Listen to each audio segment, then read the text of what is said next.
আপনি রান্না করবেন, তো রান্না আপনি জানেন না, আপনি রান্না শুরু করে দিয়েছেন। ওটা কি রান্না হবে ওটা একমাত্র ঈশ্বরে জানেন, ঠিক?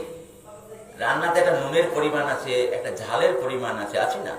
তো আপনি রান্নাটা জানেন না, কিন্তু আপনি রান্না শুরু করে দিয়েছেন। ওই রান্নাটা যখন সেবা করাবেন না, তখন বোঝা যাবে কেমন হয়েছে। বুঝতে পারছি?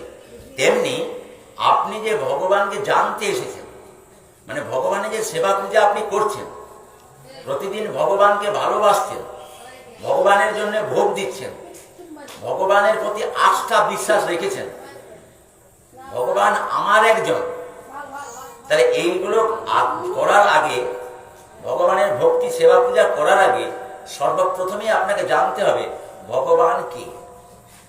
এটা যদি আপনার না জানা হয়, তাহলে ধূপকাঠি শুধু সারা জীবন দেখানোই হবে। আপনিও দেখিয়েছেন, আপনার বাবাও দেখিয়েছে, আপনার দাদুও দেখিয়েছে, তাই না?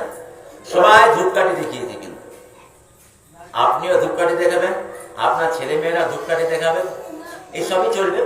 ধূপকাঠি দেখাবেন, নকুলদানা দেবেন, ছোট ছোট গ্লাস কিনবেন ভগবানের জন্য, তাই তো? এখন প্রতি ঘরে ঘরে একটি করে গোপাল সবাই কিনছেন, কিনে নিয়ে আসছেন গোপালকে। ভালো জিনিস, খারাপ তো নয়। আপনি, আপনার অধিকার আছে ভগবানকে ভালোবাসার, আপনাকে অধিকার আছে, আপনি ভগবানকে ভালোবাসতে পারেন।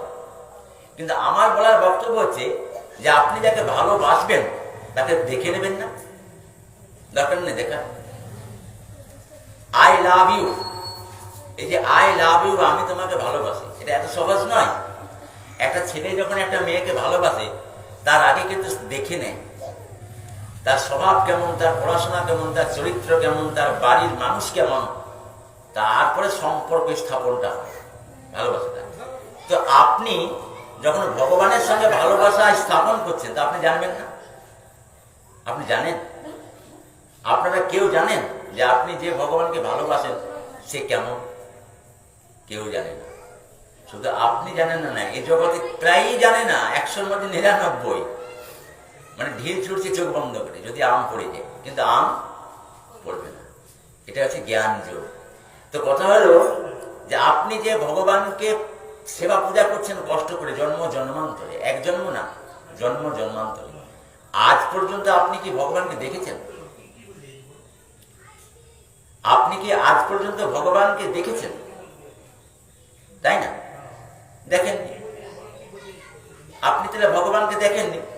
এবারে আপনি ভগবানকে দেখেননি, অথচ আপনি করছেন কেন?